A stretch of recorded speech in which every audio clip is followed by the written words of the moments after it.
Let's start by talking about what is RPA. RPA stands for Robotic Process Automation.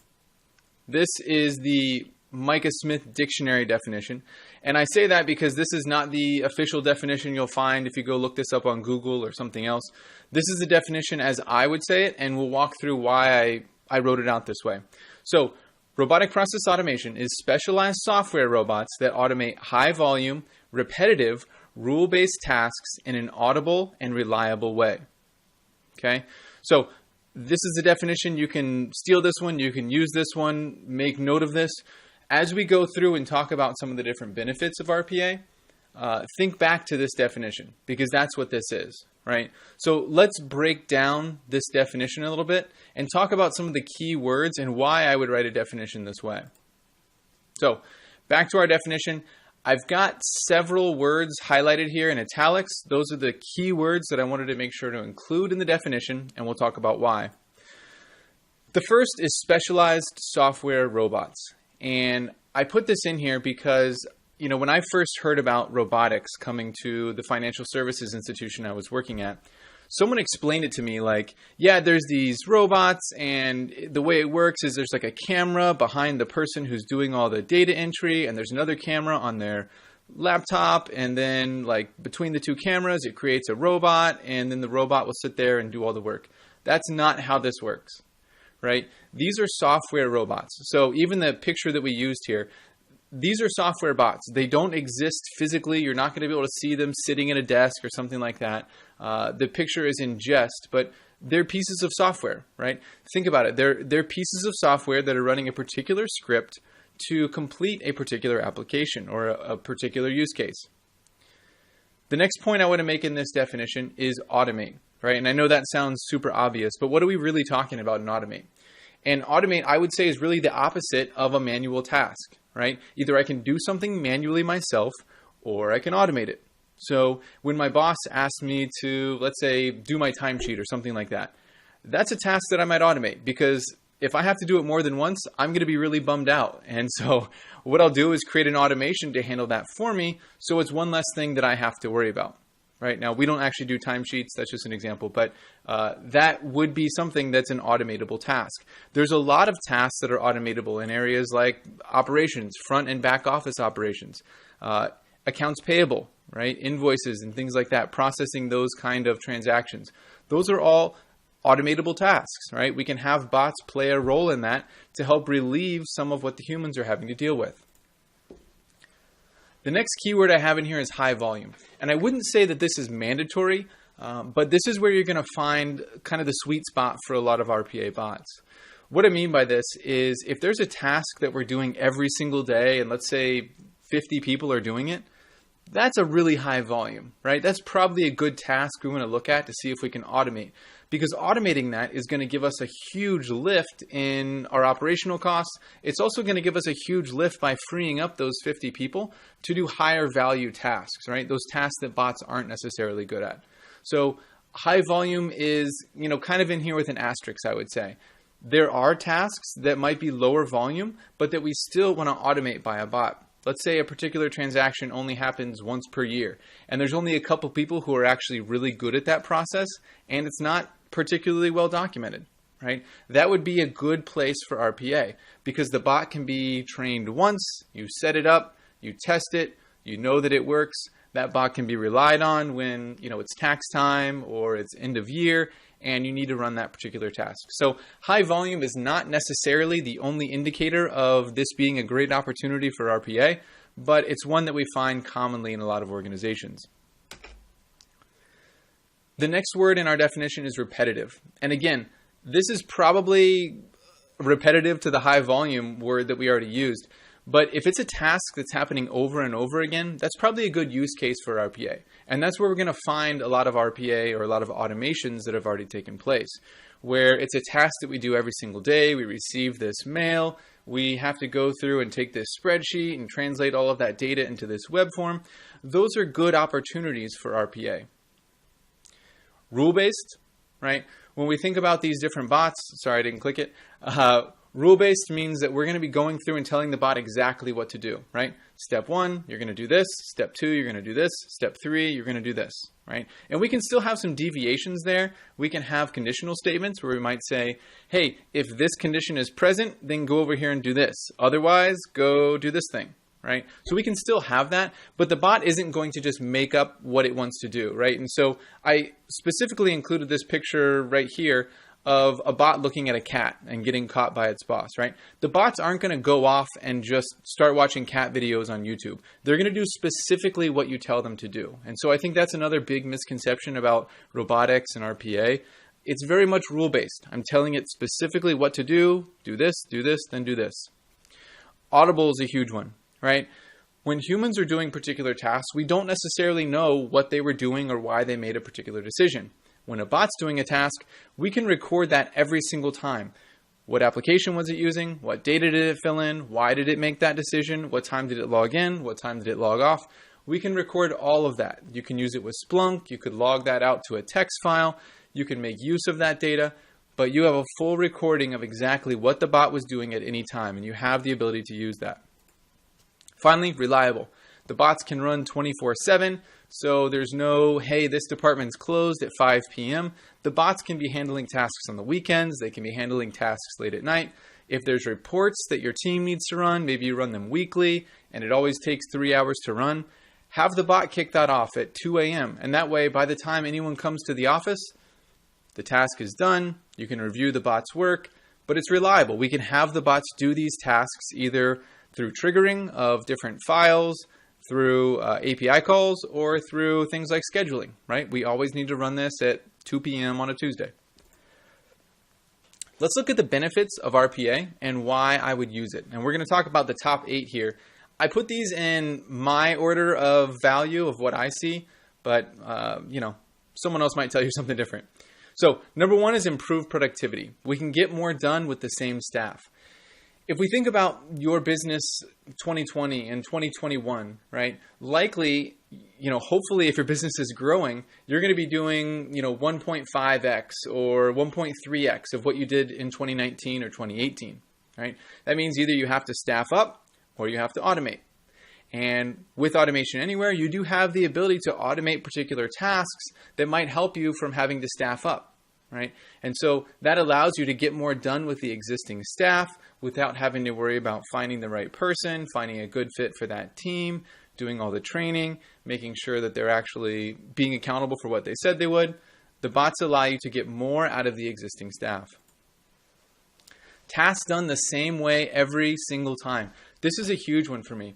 If I was asked to take data from an Excel spreadsheet and map it over to a web application, for example, I would probably start by, copying and pasting fields, and then I would get up to get a coffee, and then I would kind of forget about the way that I was doing it, and, these fields are pretty short, it's a phone number, so maybe I'll just key that one in because I can probably get it right, but some of these other fields, like the email address or the name, I'm going to copy those out and paste them. And in that way, I've kind of done things a different way, and that's going to be a process that's totally ripe for error. When a bot is doing it, the bot does it the same way every single time. And like we said, it's auditable, right? So I can know exactly what the bot's doing. There's no, person A does it this way, person B does it this way, and person C is inventing their own way of doing it. The bot does it the same way every single time. Faster turnaround times. So this leads to an improved customer experience. We don't have the situation where you send a wire transfer and it's the most money you've ever saved up in your whole life and you're getting ready to buy a house and you call the title company and you say, hey, did you guys get that wire I sent? And they say, oh, sorry, that department's closed. Are you kidding? Right? So if a bot is able to take some of those automated tasks and allow that department to stay open, we have a better customer experience, right? There are particular things that we don't necessarily need a human there to complete. And so the bot can take over those kind of tasks. Now, don't get me wrong. There's still things that we might need a human to verify or a human to take care of. So not every single operation for a particular department would be a 24/7 operation. But I would encourage a lot of organizations to think about where can we automate some of these tasks so that if there are, in our workflow, 5 or 6 other steps that are dependent on this one, how do we, remove the bottleneck here and allow that task to continue. Improved employee morale. This one is surprising to a lot of people, but employees focusing on human tasks and not robotic tasks actually improves employee morale, right? There was a study at the University of London that found that over 60% of employees are interested in this opportunity to upskill and side skill, and they welcome automation and they welcome this new use of technology in the workplace. And so I would encourage you to take an inclusive over intrusive approach as you start your RPA journey. What does that mean? That means opening it up, doing federated development, teaching people who haven't done any kind of development before to use RPA. This is a very user-friendly drag and drop application. It's not syntactical coding. You're not going to have these weird compilation errors. The idea is that you can train someone who understands basic workflows to be able to create their own bots, right? And so I very much encourage people that as they're starting this RPA journey, as they're getting into RPA, include everyone from your organization. Let them get trained. There's awesome resources on Automation Anywhere University. Let them use it, right? It's free. The training's free. It's pretty fun. I would encourage you to include everyone in your organization as you start your RPA journey. Auditing capabilities. We won't talk a ton about this one, but this is, like we said, kind of related to that speed and accuracy of doing the same tasks the same way every single time. I can fully record that. I can know if the bot has messed up. Again, the bot's not going to go off and do its own thing, just creatively. It's going to follow the rules that I establish, and I can outline that, and then I can have the bot log those every single time it makes a decision. Low barrier to entry. And again, this is kind of tied to the employee morale that we talked about, but this is a low-code bot building platform, right? So you don't have to have a ton of background to be able to build these bots. You just have to understand how the process works, how the business process works, how to use the tool. Again, I would strongly encourage people to take a look at Automation Anywhere University. Get your organization all around this. Get people from operations involved. Get people from finance involved. Show them how to build bots. You'll be amazed with their creativity.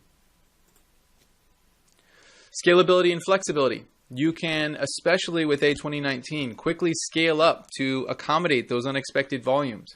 So if I've got work that happens seasonally, right, end of year, tax time, things like that, I can quickly scale up my number of bot runners so that I can, handle those larger unexpected volumes of work.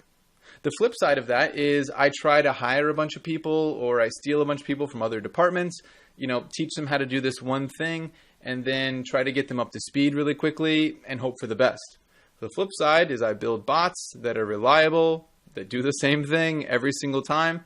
I can quickly replicate those. I can scale those up with more bot runners. The number one benefit of RPA, again, this is going back to the Micah Smith definition, is compatibility with existing systems. Okay, so we can use old apps, we can use new apps, there's no problem. And we're going to expand on this one just a second. So when we talk about the benefits of RPA and why I would use it, right? Compatibility with existing system. RPA bots are typically developed on top of an application's graphical user interface, or GUI. And that's what we see here in the upper right. Right? This is just, I don't know what application this is. I found this online, but it's a generic application. We've seen these kind of interfaces before. We go, we fill in some data, we select for some drop downs, we hit submit, and it validates our entry or stuff like that. That application likely doesn't have an API, which means that traditional software development is kind of limited in how it can interact with that application. Traditional software development, on the other hand, typically relies on an application's programming interface, or an API, right? And that's basically a service that's running that allows us to interact with that application. Now, some applications will have both. They'll have a GUI and an API. Other applications will only have one or the other. The key here is that Automation Anywhere allows you to develop against either. So there might be certain applications where, it's this old legacy app we've been using for a while. I'm going to go ahead and interact with it with the recorder. I'm going to have to fill in the screen. I'll have to hit submit, and then I'll extract some data out of it. But I might take that data and move it over to a more modern application that has an API where I can make that API call and dump all that data or update those values, right? So the real benefit, in my opinion, the biggest benefit is the compatibility with legacy and modern systems, right? And I think that's where people are going to find the most value for RPA. So why would I use it? Let's do a quick manual breathing exercise. If you think about breathing, right? Breathe in, breathe out. If you think about that manual breathing, right? Breathing is a critical task for our survival. Now, luckily for us, it's pretty much automated. So when I'm thinking about breathing, that's pretty much all I can think about, right? If my body is automating it for me, then I'm not really worried about it. And I can focus on things like, creating RPA bots, working out, being emotionally intelligent, spending time with my family. I can do all these other things because my breath is automated. What kind of tasks does your organization have where all you can think about is the breathing? What are those operational tasks that are keeping some groups from being able to do what they'd like to do instead of just doing what they have to do, right?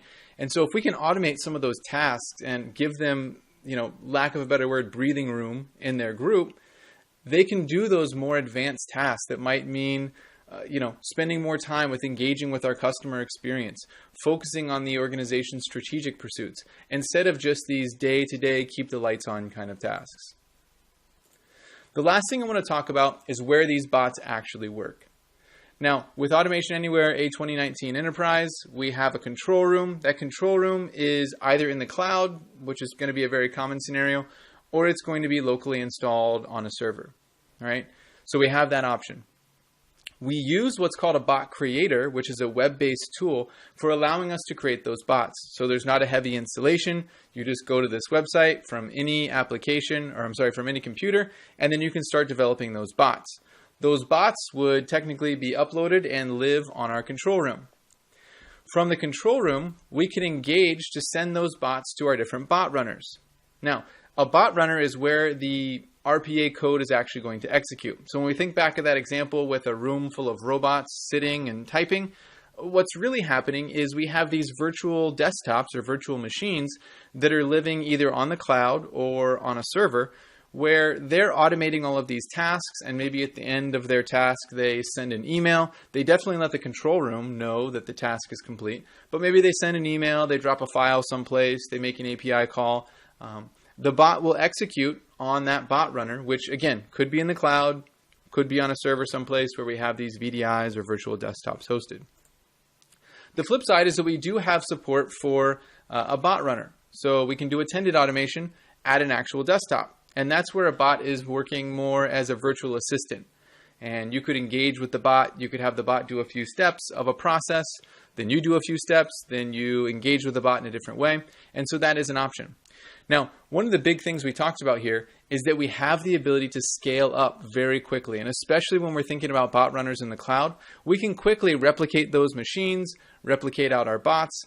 And when it comes to tax time or when it comes to end of year or our seasonal work, we can quickly scale up and accommodate those workloads because this stuff is running virtually. We don't have to go out and buy a new desktop. We don't have to go out and buy another laptop. We just clone the machines, let them continue to work. So, brief recap. What is RPA? Go back to our definition: specialized software robots that automate high volume, repetitive, rule-based tasks in an audible and reliable way.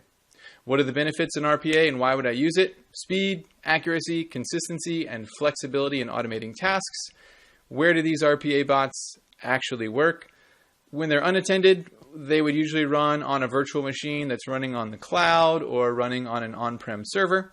When it's attended, they could run on the desktop with human intervention to automate part of those tasks. All right. Thank you so much for joining. Appreciate you guys being here. Go be great. I'll see you guys next week.